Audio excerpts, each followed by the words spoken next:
Welcome to another edition of Peaceful Oasis Live, where we say unwind and transform your mind. I'm David. And I'm Tamara. Thank you so much for being with us. Our guest, Lee Tomlinson, cancer survivor, actually thought about suicide, and there was one small compassionate act from somebody that saved his life. So don't go away. You're going to want to hear this story. The following program is presented by Loving Meditations. Unwind and transform your mind with Peaceful Oasis Live, the concert series hosted by Tamara Green and David Dashinger of Loving Meditations. Masters of mindfulness, music, and storytelling transport you into a state of relaxation through soulful conversations, calming meditations, and expansive music, all brought to you live. View past episodes and sign up to get upcoming events and inspirations delivered to your inbox at peacefuloasislive.com. We appreciate you, our viewers, supporting our mission for peace and calm. And we're back. I'm going to share with you one of our favorite meditations called diaphragmatic breathing. And I like to actually call it soft belly because that's exactly what we're doing. We're going to soften our belly. We're told all our life, tighten up your belly, tuck it in. But right now, no. You're going to let your belly go. And you're going to sit in a comfortable position, hopefully with your feet flat on the floor. If you are driving, please keep your eyes open. You can do this while you're driving or even walking or standing. But if you're sitting, just put your feet flat on the floor. Close your eyes. Again, soften your belly. And we breathe in through our nose, expand the lower belly, open that diaphragm. Exhale through the mouth and see how deeply you can release the tension around your eyes, mouth, and jaw. Breathing into your soft belly. Exhale, see how deeply you can relax your neck and shoulders, letting it go. Breathe into your soft belly. Exhale, releasing your arms, torso, and legs. 3 more, soft. Belly, breathe out. Soft. Belly.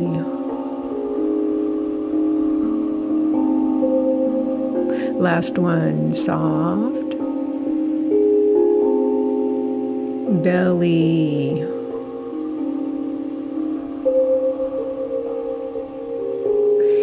And before you open your eyes, just take a moment and think of someone that you are so grateful for, so that when you open your eyes, you're feeling that sense of calm and gratitude. Open your eyes.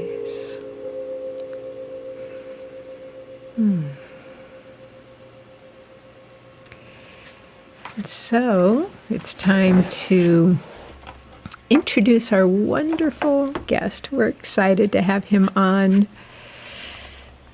The life mission of Lee Tomlinson, also known as Patient Lee, that's in his TED Talk, is to inspire healthcare professionals to return compassionate care to its rightful place at the forefront of modern healthcare, to benefit patients, their families, the bottom line, and perhaps most importantly, their often suffering, burned out selves. Boy, is that true. So many healthcare professionals are burned out.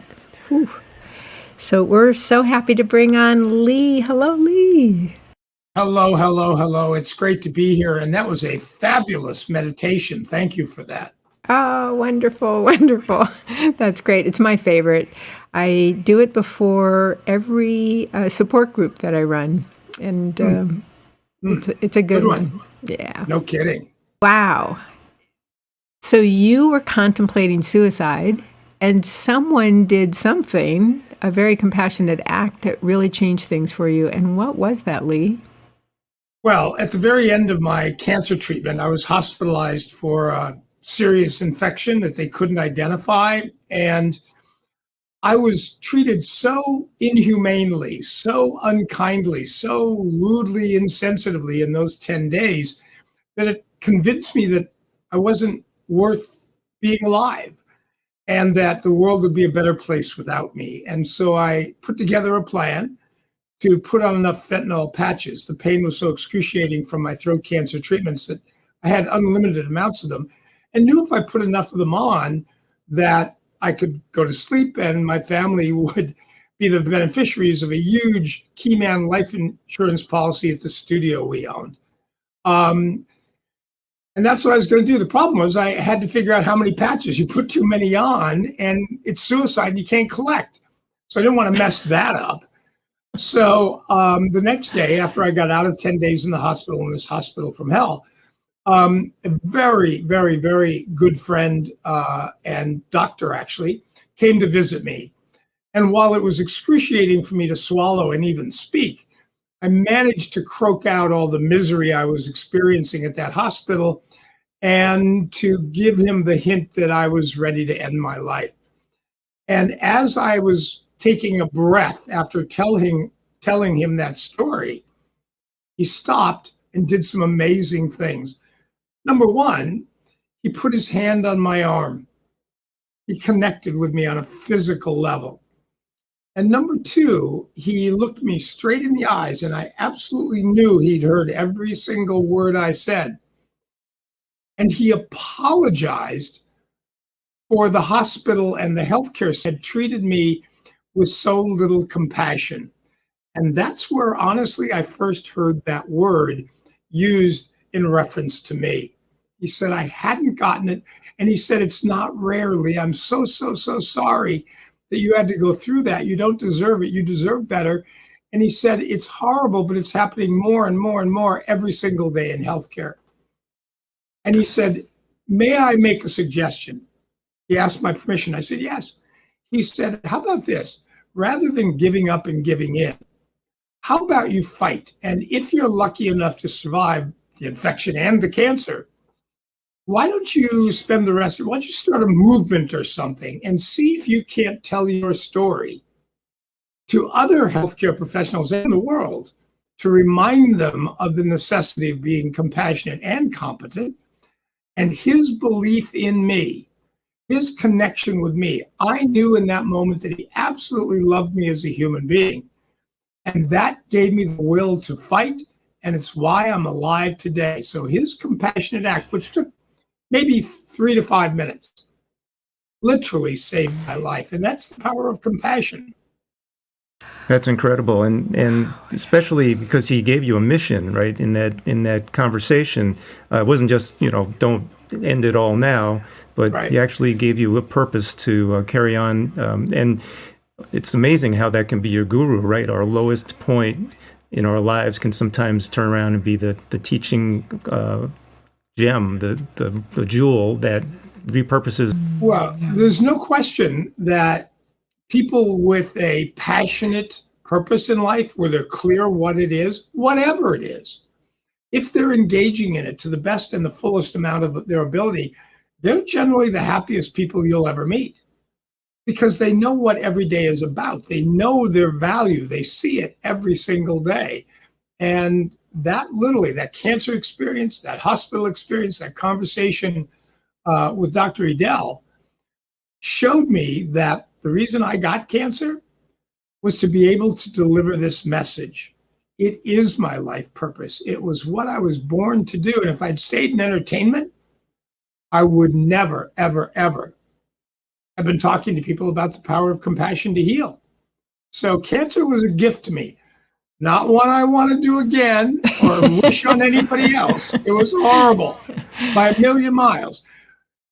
But it got me in touch with my purpose. And I have never, ever, despite all of my background and work history, I have never enjoyed what I do more than what I do right now, connecting people to their innate compassion, seeing them express it, and seeing the joy that it brings back to them by being the naturally good, honest, pure, kind, caring, compassionate human beings that we are born to be. That's beautiful. And, Lee, you and I have talked offline about our similar cancer journeys, head and neck cancer, Yes. stage 4 survivor myself. And, part of the, yes. My brother! Yes. And part of my experience, and maybe you can relate to this, was there's almost a lack of dignity for the patient in many of the different areas of treatment. People think, okay, well, Dave has cancer, he's going to get chemo, he's going to get radiation. They don't really know what goes on in those places, in the infusion suite, in the radiation oncology department. My memory was I got to radiation every day for 5 days a week for 7 weeks, and they give me this robe in a plastic bag. It was like Soviet gray, and I had to put it on, and it was like, that was, to me, that started the day in this kind of like, demeaning way. Then you go on a table where they lash your face down with a mesh mask, and the whole thing is not a very human experience, right? It's kind of cold, it's kind of clinical, and it's kind of depersonal. What kinds of things have you seen that could be solutions to this kind of a patient experience?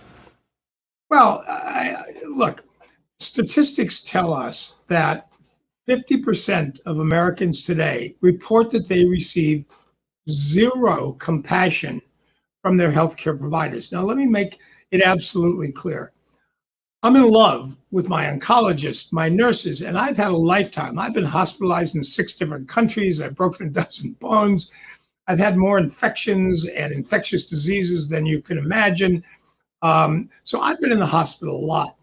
But what I've noticed is that the vast majority of those doctors, nurses, administrators, accounts receivable get into healthcare because they are deeply, deeply compassionate and committed to seeing, feeling the pain of another and can do to relieve it. So let me preface my comments by saying, I love my healthcare providers. They are angels on earth, and I'm alive today because of them.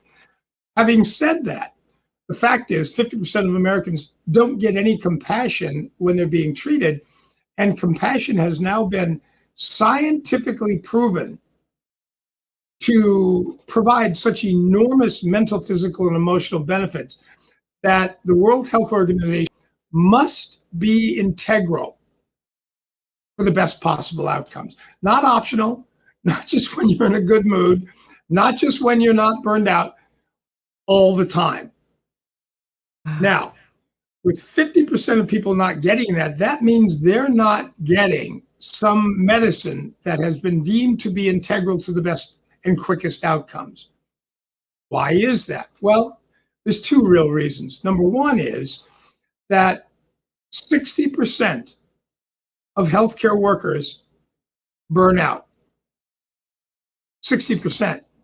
And when they burn out, they are mentally, physically, and emotionally unable to connect with someone emotionally. They're unable to be compassionate, either to be it. So the first thing that I, aside from reminding healthcare professionals, gosh, I've done a couple of 100 keynotes around the world the last 4 or 5 years since I regained my voice, is the importance of compassion, the necessity of providing it, and then the simple fact that they must put their health first. If what they want to do is to avoid burnout and be physically, mentally, and emotionally able to be fully present and of their patients and colleagues who are also in deep pain because they're burning out too. So really, it's a question of what can we do to make healthcare professionals take better care of themselves and inspire the institutions in which they work to realize that if their people are not treated as compassionately as they want their patients to be treated, it's never going to happen. So they need to put the well-being of their staff number one. And when they maintain that, just allow those people to do what they were born to do. So those are the two things. One is to remind people and inspire them to be more compassionate to themselves and then their patients, and to inspire the organizations in which they work to set up more systems and processes that encourage and demand that their staff remain healthy and have the time and the ability and the facilities to do that. So I think that it's a long answer to a short question, but that's what needs to happen in healthcare. And here's the thing, given the immense values of compassion, the immense mental, physical, and emotional benefits for the patient when they get it, well, a patient is just like you and me, somebody in pain. Well, I don't know about you, but everybody I know right now, everybody, because of COVID and the loss and the separation from it, is in terrible pain. So the answer to so much of the violence and vitriol and anger that seems to be occupying our world is to be more compassionate. If we want to do something to help relieve that, we can't pass legislation. We can't not or build walls. It's for us to just be kind and compassionate, because it may not save a life every time you are, but I promise you, every time you give it, it improves the life and the health of the person who you gave it to, and it does the exact same thing for you. Who's felt better than when they've done a kind deed for someone and the other person is knocked out? And it doesn't have to be buying them a car. It doesn't have to be paying them more. No, simply a glance, simply a smile, simply a hand on their hand in difficult moments. That's what heals. And we have that ability to do that literally every moment to ourselves and to the people we're in contact with. That's huge. Lee, we can't wait to talk to you more about that and your book. We're going to be back in a minute. Yesterday, there was sun and there was rain, beauty in the mundane. And as the light startled our eyes, we let go of disguise. And now, there's something in the air and a sparkly shimmer on our skin, everything within.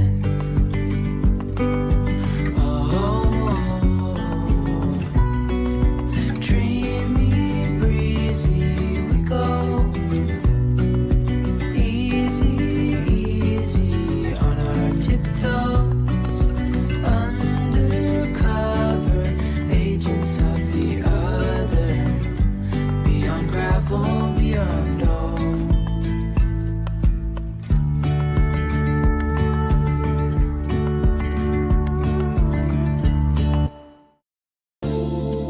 Peaceful Oasis Live is on the E360 TV app. Watch us live on the Health and Wellness channel and catch our past episodes on your smart device by downloading the E360 TV app from the App Store.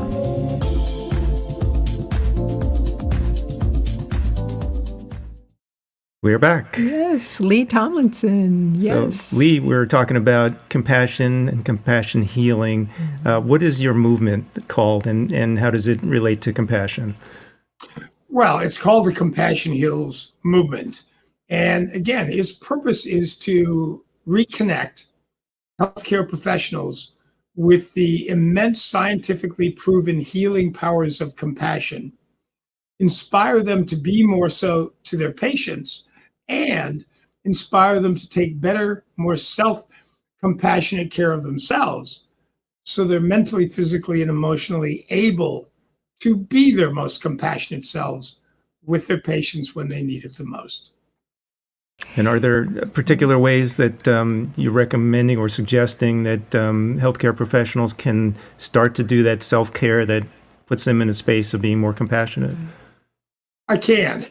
If they have a sense that they're burned out, and frankly, to healthcare audiences and others all the time, most of them are in or approaching burnout. Their jobs are so hard. I mean, imagine what it's like to work in a place where everybody in there is in pain, is suffering, and die, their families, and you do it every day, day in and day out.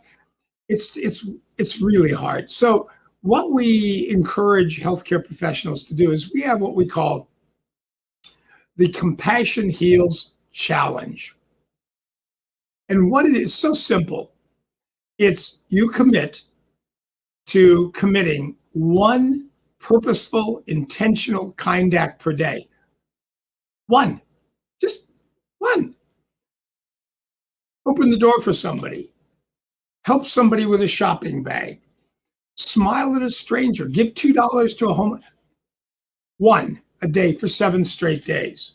Wow. And we've had up to, in my audiences, up to 40% of the audience take the challenge. Now, it worries me that 60% wouldn't be willing to be one kind act more. But what thrills me is that 40%, up to 40% of them decide to take the challenge. And we make them a deal. We say, look, if you're feeling strong and healthy, give that kind act to anybody in your life, anybody you encounter in the course of a day. But if you're burned out or approaching burnout or coming out of burnout, give those kind gifts to yourself. Get a massage. Take an hour and watch that show that you're addicted to, that you're trying not to watch. Whatever it is that gives you pleasure, that you would give to a friend who is in pain, give it to yourself. So that's what we suggest is that if you want to feel better in your life, whether you're in healthcare, insurance, car dealerships, whatever, we're all in pain. And I would argue that most of us are burned out after the pandemic. And it isn't over yet. Now there's a new variant. So, I would say to people, look, take the Compassion Heals Challenge. If you want to feel better yourself, either give yourself those gifts or go out and volunteer somewhere. Go out and do a kind act. Your health and your mental state will be uplifted by seeing the reactions of your kindness in the recipients. So that's our first lesson of what they can do. Wonderful. You know what I love about that is that you're not adding, it doesn't take extra time, 20 minutes to do this or that. You just incorporate it in your day. And that's what makes it brilliant, because I worked in a hospital for almost 20 years as a social worker, psychiatric social worker on the inpatient psych units. And yikes. It was burnout city there. But just adding that in, boy, that really is brilliant. I love that. And it really is a feel-good thing to do for the person who's doing it. It's great. And calming, right? Very calming. Wow. Yeah. Well, and inspiring and uplifting. And when you look at, and again, there's a book called Compassionomics out there, where 2 research scientists went through all of the studies to determine whether or not providing and getting compassion has real medical benefits that are important. They went into the research believing that it did not. It was a nice thing to do if you had the time and whatever. When they finished their 2.5 years of studies, they were 180 degrees away from that and said, we are absolutely scientifically sure that the power of compassion, given or received, is so powerful, it can be life-saving and life-giving and must be integral to the practice of medicine. And if it's that good for cancer patients and it's that good for people with injuries and accidents and diseases, it's good for anybody experiencing any pain. And let's be real. I don't care who you are. You are going to experience pain in your life if you're a human being. Whether it's physical, mental, emotional, whatever it is, you're going to have loss, you're going to have grief, you're going to have separation, you're going to have disappointment. Everybody needs compassion. And we are genetically bred for not to survive by the survival of the strongest, but we literally survive by banding together with each other to survive the dinosaur age. And it works. I'll watch you if you'll watch me. That's kindness. And that's what saved us as a species, and that's what will save us as individuals. And that is what will help reverse, caused by pain, all of the demonstrations of that pain in the violence and vitriol that has taken over the world. Mm-hmm. Sounds simple, sounds, too optimistic. It's scientifically true. Yeah. Let me give you an example of how little it can be. So there's a story, and I tell this in my talks. There's a story about a fellow who wrote a suicide note. And in it, he said, I'm going to walk to the bridge. It's in San Francisco.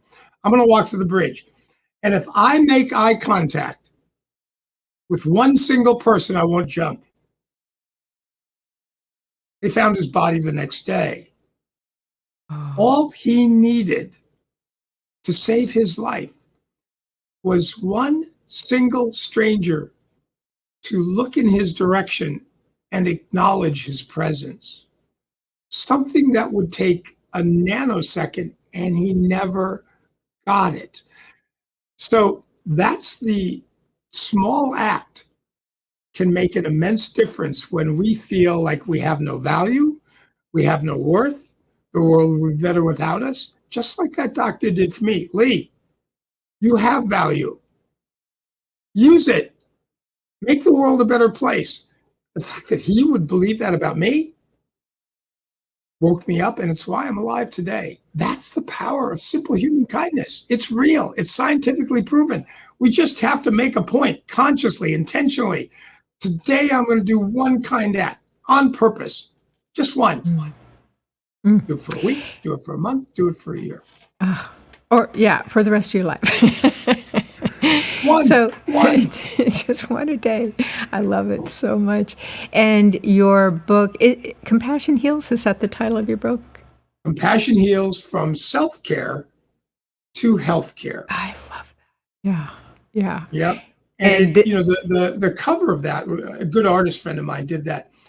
It's not just healthcare, it's every human being.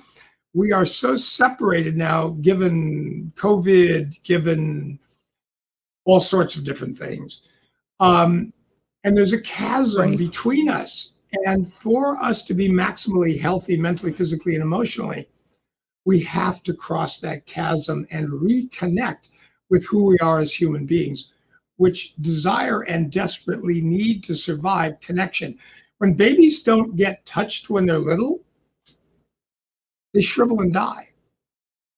And so do we as adults, unless people care about us and unless we care about other people. That is the most important thing we can get and give in life, and gives us all the power to do everything else we want. So true. It really was true in our cancer journey too.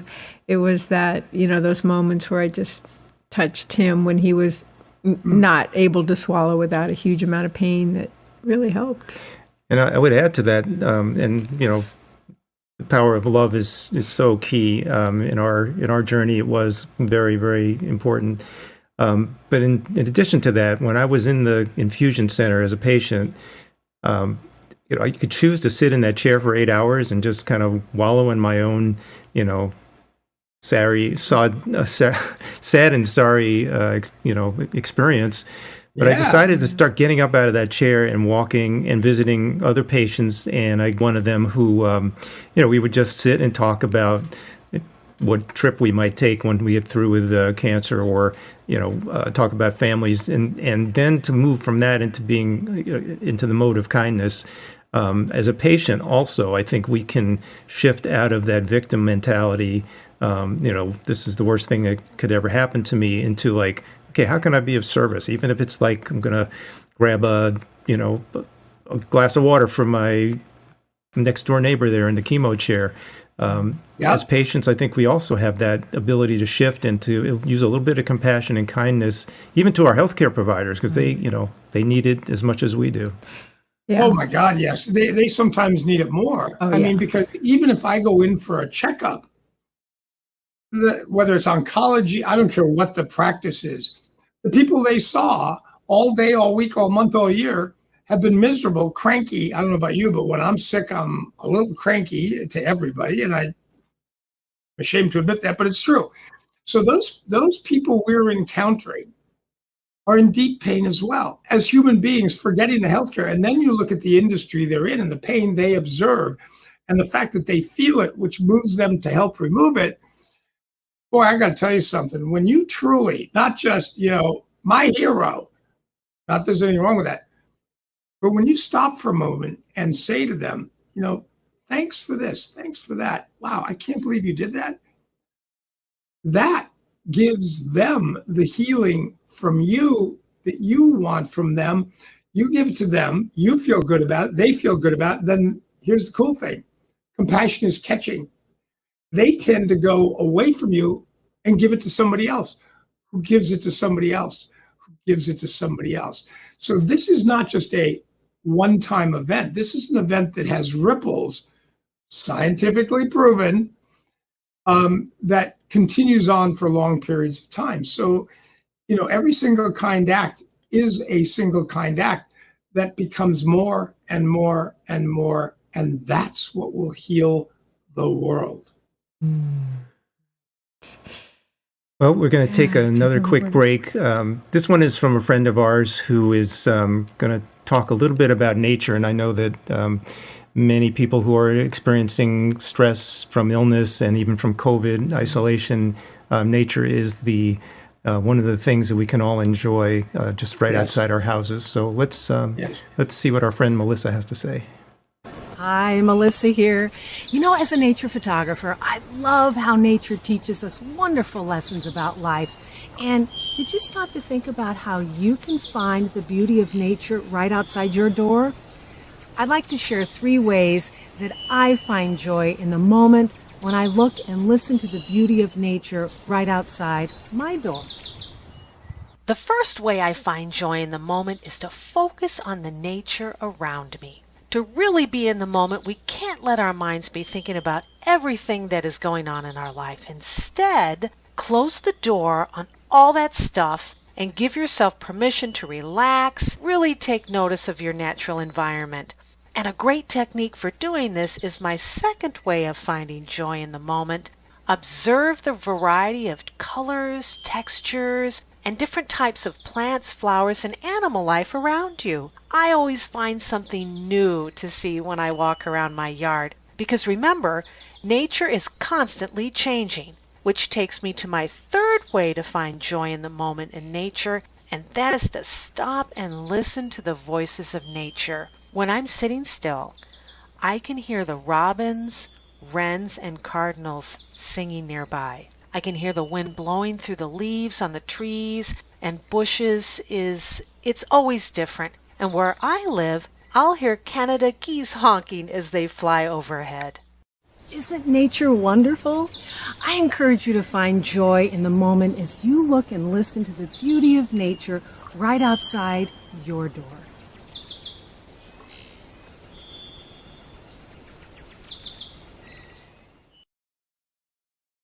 Wow. That was a great message. I love that. It's another opportunity to be kind and compassionate too towards your flowers, plants, animals, pets. Nature's just a wonderful opportunity to kind of get involved on that level. Yep. They give so much, constantly giving, don't they? So, Lee, I'm sure you've heard this. Doctors, physicians have a very high rate of suicide right now. Yes, they do. Yeah. So in fact, they have the highest suicide rate of any profession in America today. Every year, almost 5, this is shocking, Almost 500 doctors commit suicide In the U.S. in the U.S. 500. Wow. What do you think? Why? What do you think is going on, Lee? Well, again, they are the at the top of the unfortunate mountain. They care so deeply. They give and give and give.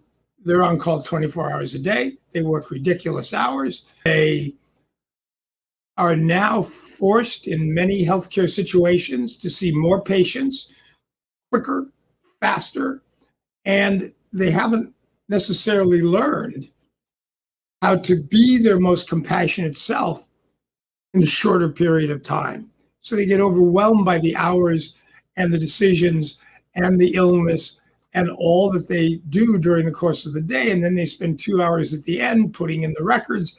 I mean, it is a job that I actually once wanted to do, but I didn't have the stomach or the brains to do it. So my answer to them is, number one, I love you deeply. I am so amazed by your intelligence and commitment to the wellness of others. But it's the same message. It's like, ladies and gentlemen, I understand your doctors, but when you're not healthy and burned out, your chances of addiction are hugely increased. Your chances of illness are hugely increased. Your chances of mental illness are hugely increased. And 500 of your colleagues and friends will commit suicide as a result of burnout. So since you are a healer, as is everybody in healthcare, since you are a healer, heal yourself. Stop. Admit that you're not the doctor you intend because you are in some degree burned out or fully, and heal yourself. Then come back and be with us and give us the medical competence and equally powerful compassion, both of which we need for the best outcome in the shortest period of time. So that's what I say when I've spoken to medical schools, I've spoken to thousands and thousands of that's my message. You're gods and goddesses. You literally, every single patient you see, you have their life in your hand. You make the smallest mistake, and it will hurt me or kill me. Every single patient. That is stress beyond anything that I've ever experienced, and I couldn't possibly do it. So given the enormity and the difficulty of your job, I know you got into healthcare to help cure and do anything you could do to help cure what ails me. Now, put that same heart into healing yourself so that you can do that. And, on top of all the, hard, long hours of work, the financial stress, they come out of medical school and they've got loans up the wazoo, plus malpractice insurance is insanely expensive. Yep. So, oh man, our heart really goes out to them. We're so grateful for what they do. But you're right, they need to take care of themselves. Yeah, I mean, and they don't generally. It's interesting. You spoke about malpractice. And what's interesting is that even in the case of a fatal medical error, in other words, someone in a hospital setting, a doctor, whoever, makes a mistake that costs the life of a patient, if they immediately apologize, take responsibility for having made the mistake, but deeply apologize, they're 75% less likely to be sued for malpractice. Mm-hmm. So by being compassionate in the moment, by saying, oh my God, I'm so sorry. I in the surgery, I made him, and be honest and open about it. There's not faking it. They're 75% less likely to be struck with a malpractice suit. So if they can be healing even after a fatality to the families and friends of the deceased, they'll feel better. The family and friends will be comforted, and they're infinitely less likely to be sued. So true. I even was told about a month ago that somebody I know had a near-death experience in the hospital because the doctor pulled the tube out of her lung and it collapsed, and she literally died. He was a very young doctor, and he immediately, a senior doctor came in and saved her life. She had to have another surgery right there on the spot. He came in and apologized profusely, and she just said, "Oh, it's okay. It's okay." Yeah. Because they connected as human beings, not doctor patient, higher, lower, but human beings. You're in pain. I get it. I caused it. I'm appalled that I did that. Now let's fix it. And there's also a connection between the doctor's demeanor just on a regular, patient visit in terms of how likely they are to be sued. I'm pretty sure I read something about that doctors that are less personal, less connecting with their patients tend to be sued more than others. Sure, because that impersonal interaction hurts the patient. I mean, literally that. Forget what they do to me. The fact that you don't see me that's what happened to me in the hospital. You don't see me as a human being. I'm the aging white male with cancer and an infection in 2212. I'm not Lee Tomlinson, producer, studio executive, family man, semi-fabulous golfer. No, not any of those things.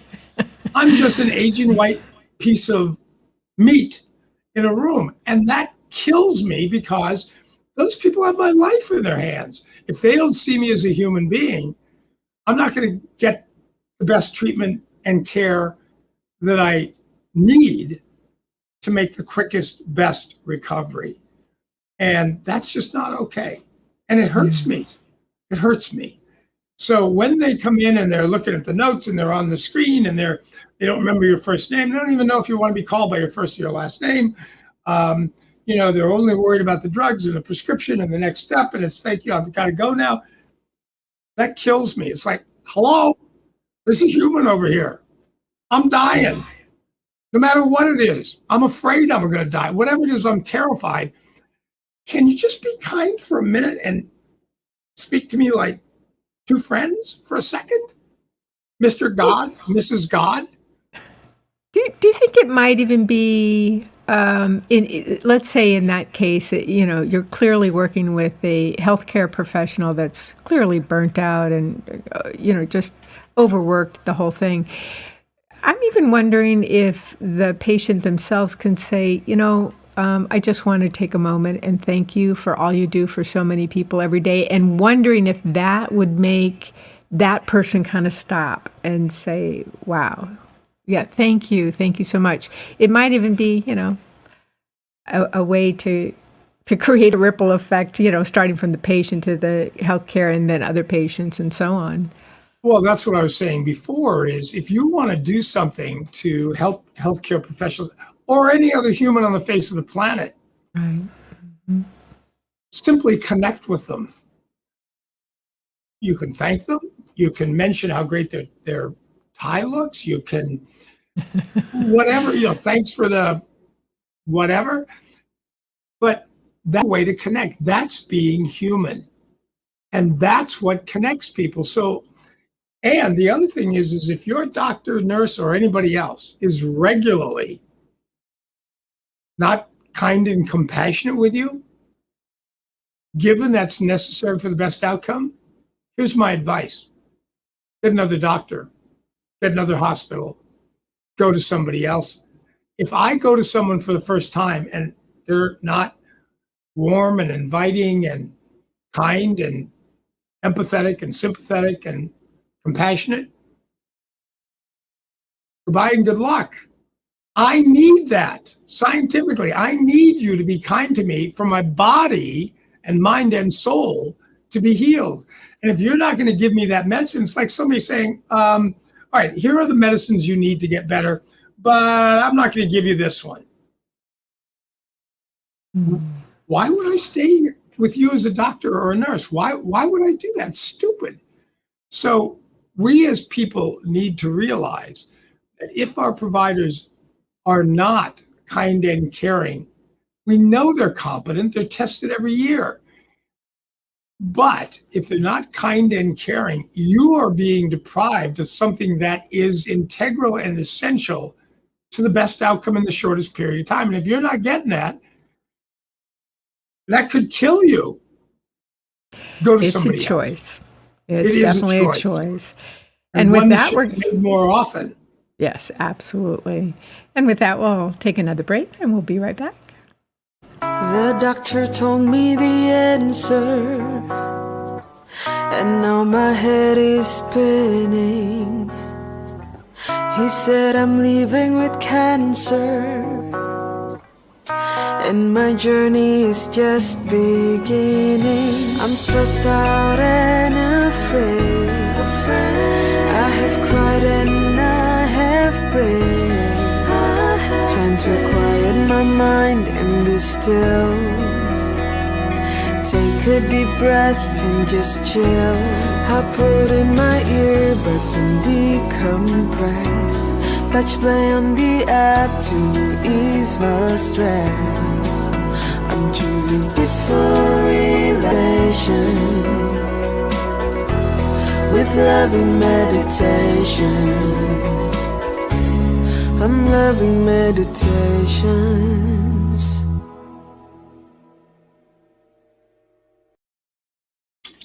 We're back with Lee Tomlinson, and that app that we just saw in that little spot, it was basically came from our cancer journey and the stress that we experienced as patient and caregiver. Lee, you're really sharing some amazing information, experiences, and knowledge about your journey and your mission. And, we'd love to know a little bit more about what you're up to in the world. Where can people find you? What are you doing in terms of keynotes and other speaking engagements? Well, first of all, let me say that last clip touched me deeply and reconnected me to the misery that I experienced when I was, being treated for cancer. It was beautifully done. And meditation going inside absolutely helped me through the process.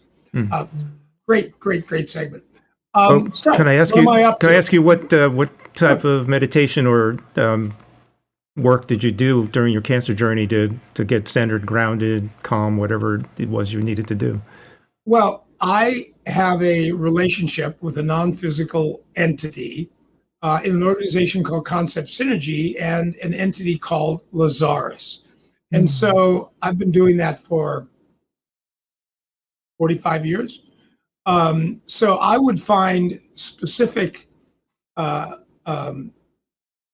CDs of meditations that Lazarus has done in the past with various topics and means and visions and journeys. And I would do those with regularity. Because again, cancer affects us on every single level. Again, mental, physical, emotional, and spiritual. I can't speak for you in your throat cancer journey, but I was ragingly angry at the God, goddess, all that is, whatever you want to call it, a higher being that allowed me to get cancer or helped me get cancer or whatever. However, but it's like, what did I do to deserve this? I'm a good person. I mean, if I'd done 12 murders and you want to torture me, I get it. I'm basically kind of a good guy. So I could not figure it out. And so those meditations got me in touch with the fact that a higher being and I have a purpose beyond this physical incarnation.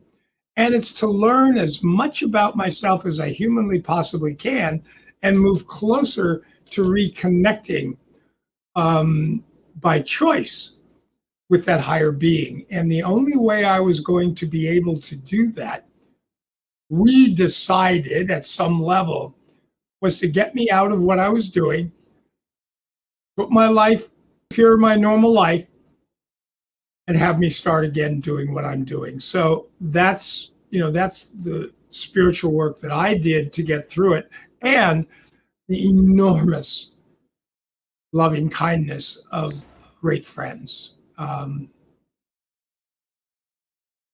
Astonishing what people did for me, which says how much they loved me. That's the healing message that friendship and kindness and compassion gives, is that I see you, I hear you, I get your pain, I love you. Even if I can't cure it, I'm here for you. So anyway, so that's that.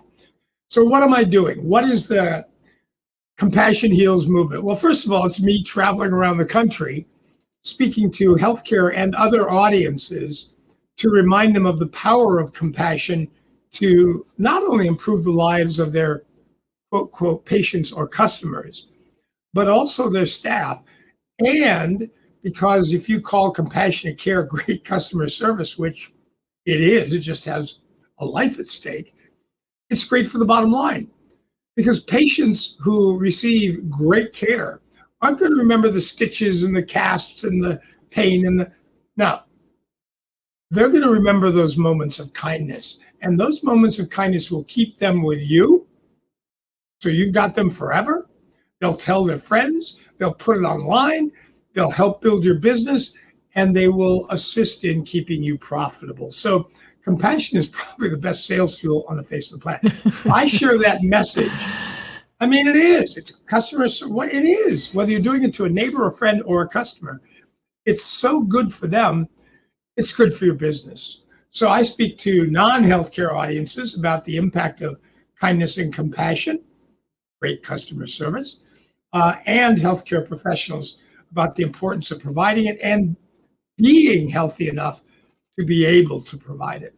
I've also written a book, which you showed, called Compassion Heals, From Self-Care to Healthcare, which is basically my discovery in my cancer journey, my discovery of my purpose and passion in life to see if I can't bring more compassion back to the world.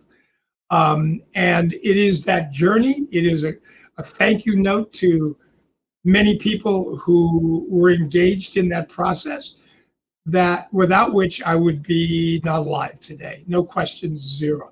Not just my medical, but friends, family, neighbors, strangers, who, like you said, would visit with me in the cancer center, who buoyed my spirits and made me fight harder.